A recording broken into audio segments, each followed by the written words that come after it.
Olá, meu nome é Fernando e sou do Lar Espírita Luz de Amor.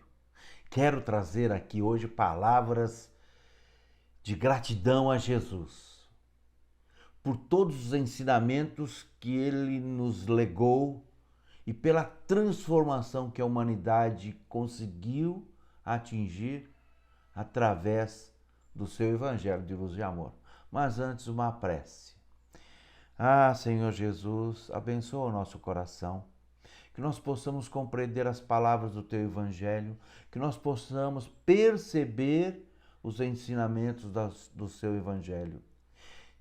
Sede conosco, Senhor, envolva-nos na Tua paz, no Teu amor, hoje e sempre. Hoje o tema é a prática do bem.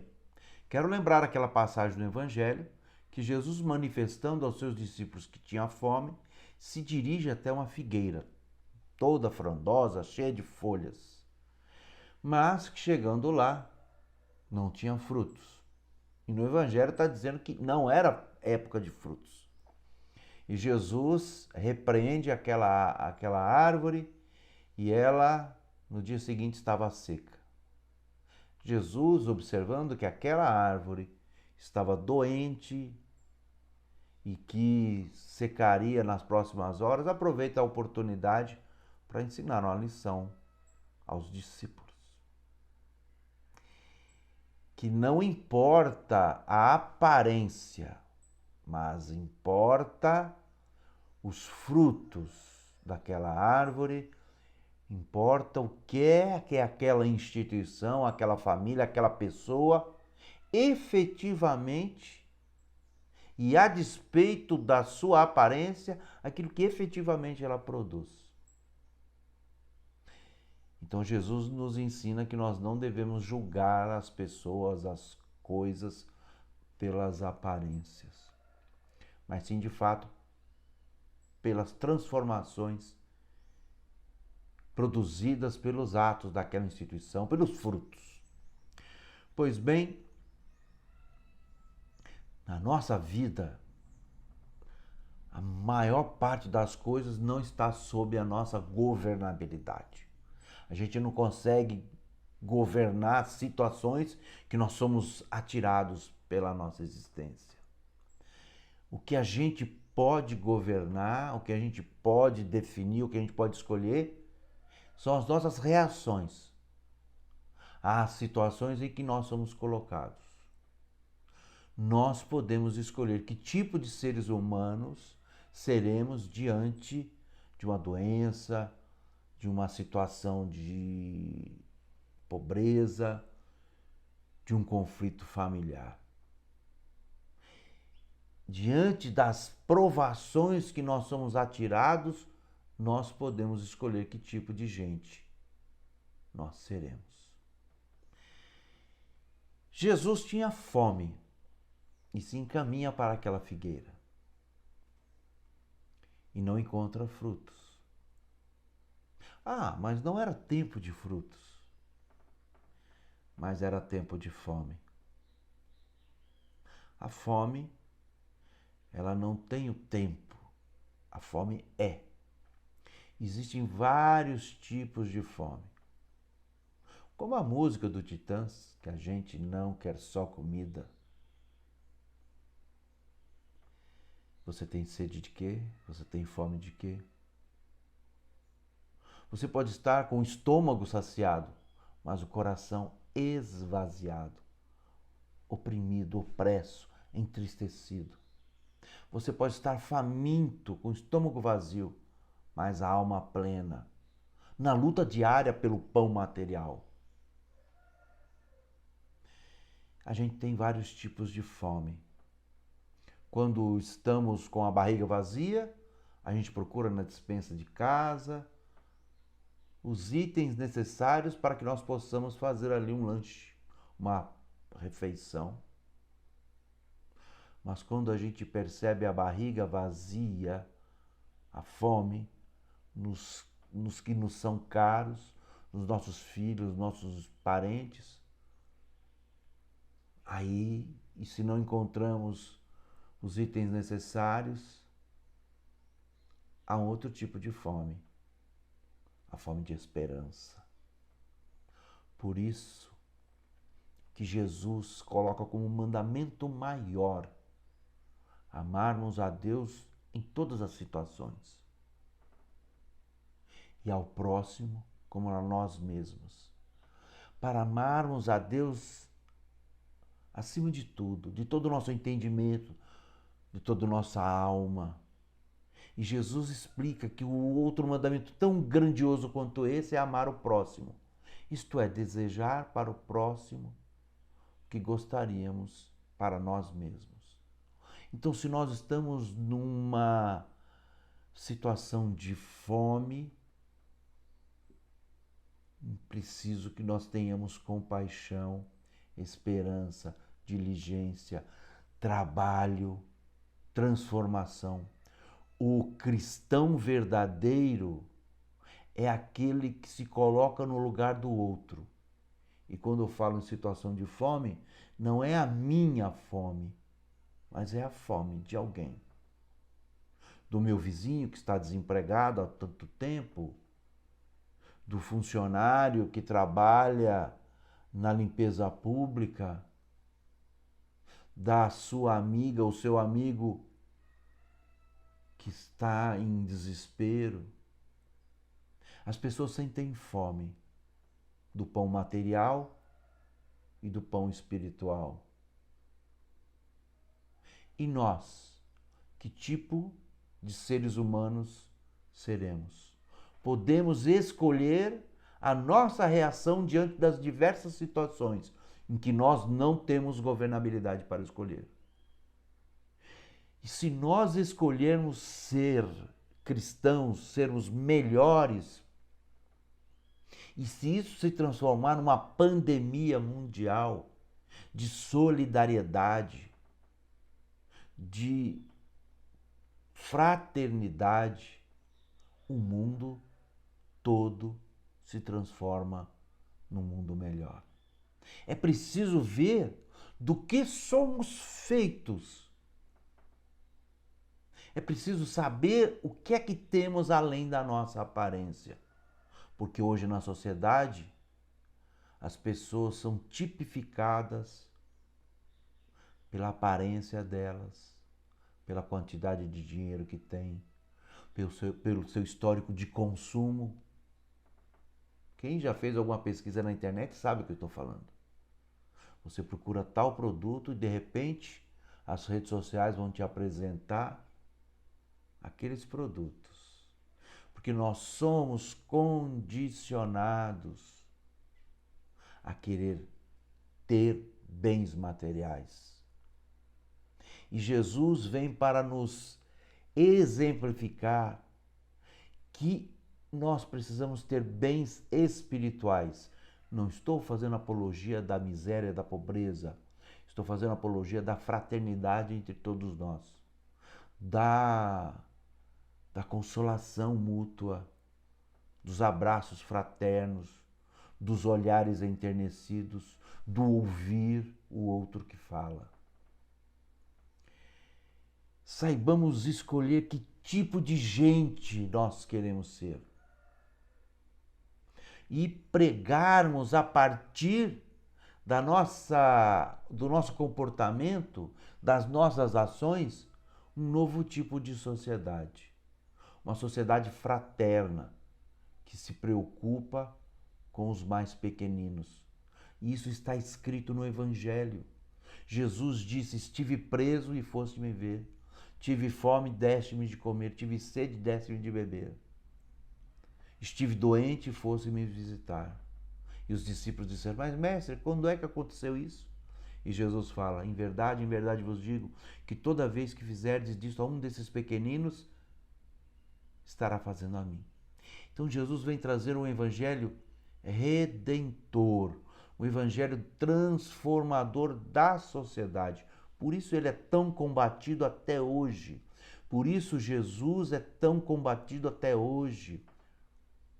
Jesus e seu evangelho são constantemente combatidos pelas forças que não querem que o amor prospere, pelas forças espirituais que se refletem nos seres humanos encarnados, que não querem que nós nos preocupemos uns com os outros. Por isso que Jesus é tão necessário hoje.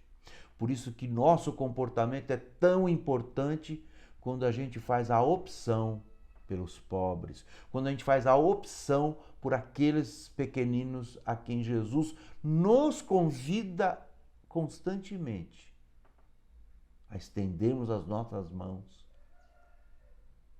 e distribuirmos o pão. Distribuirmos o pão material e o pão espiritual. Quando você leva um prato de sopa, quando você leva um lanche, leve também a prece, leve também o abraço. As instituições espíritas são reconhecidas pela caridade que pregam e pelas obras assistenciais que mantêm. O Lela mantém a transitória Casa do Caminho, um albergue para pessoas em situação de rua. Outros centros espíritas em Diadema e no Brasil mantêm creches, escolas, distribuem cestas básicas, mas também distribuem o pão espiritual. É isso que eu estou falando aqui contigo, que eu estou entrando na tua casa, falando da minha casa, para que os nossos lares sejam a extensão um do outro. Para que a panela em minha casa nunca esteja vazia, muito menos na tua casa. Para que o pão que sobeja aqui possa ser repartido aí. Para que nós nos preocupemos, para que nós nos interagimos e que nós possamos compartilhar o Evangelho de Jesus em todas as suas variadas graduações.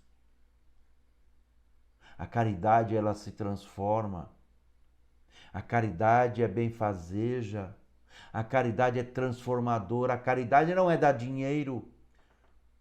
A caridade é dar de si, do seu melhor. A caridade é dar de si, daquilo que você pode fazer de melhor para o outro. Caridade e amor são indissociáveis. E amor que eu digo não é o amor-sentimento. Não ainda. O amor que eu digo é o amor-comportamento. Que mesmo que eu não concorde com o outro, eu tenho que amá-lo, como disse Jesus. Amai os vossos inimigos. Orai pelos que vos perseguem. Então Jesus, ele dita um comportamento. Ele não dita um sentimento. Não é o amor-sentimento, porque o amor-sentimento a gente sente. Agora, o amor-comportamento a gente escolhe a despeito de qualquer situação que nós estejamos inseridos. Está dentro da nossa governabilidade escolher amar o próximo. Escolher amar o outro, mesmo que o outro nos odeie, nos deteste. Que tipo de figueira seremos nós?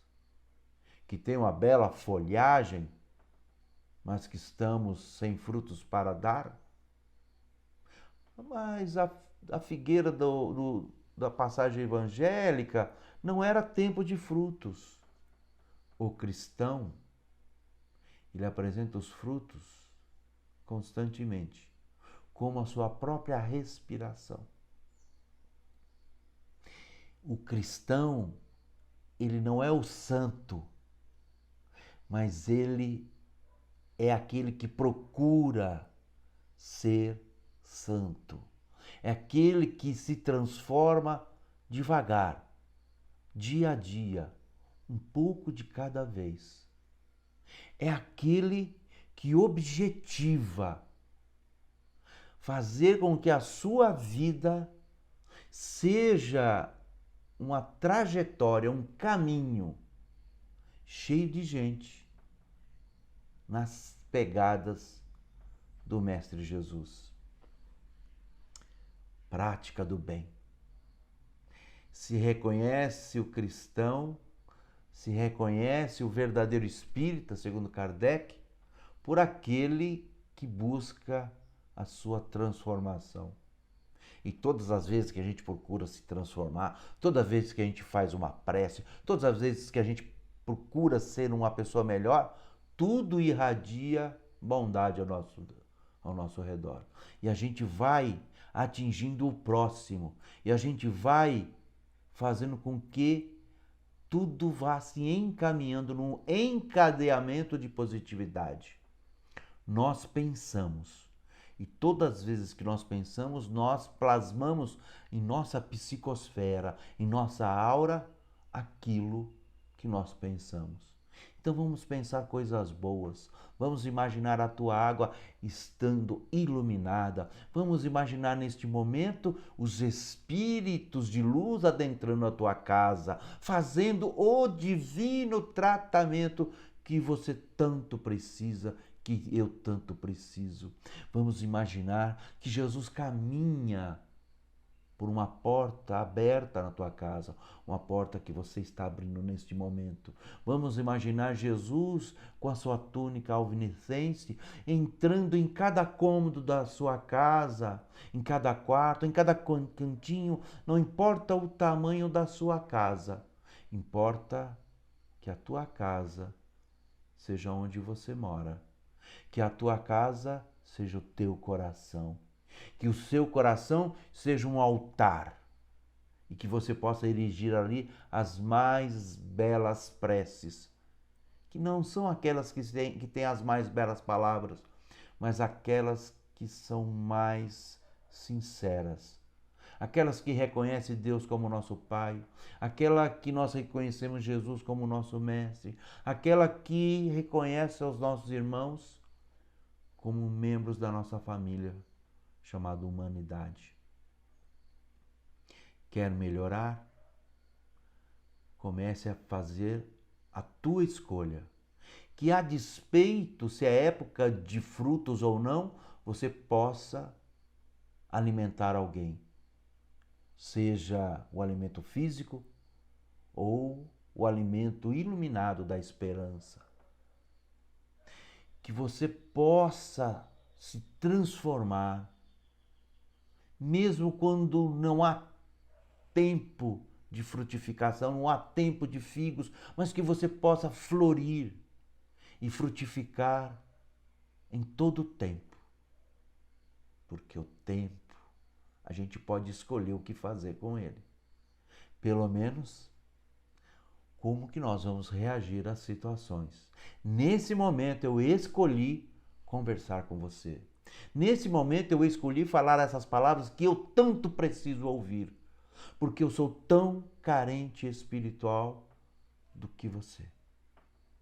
Tenho muitas necessidades que sinto nesse instante que minha casa está iluminada e desejo que nesse instante a tua casa esteja repleta de luz e de amor e que você possa receber um abraço maravilhoso de Jesus e que você possa nesse momento sentir os eflúvios balsâmicos do Altíssimo até o teu lar e que esse seu lar possa ser iluminado e que o teu pão seja abençoado e que aqueles que estão ao teu lado possam todos ser beneficiados e que você seja feliz e que se você estiver sofrendo, respira, faz uma prece, confia e ora.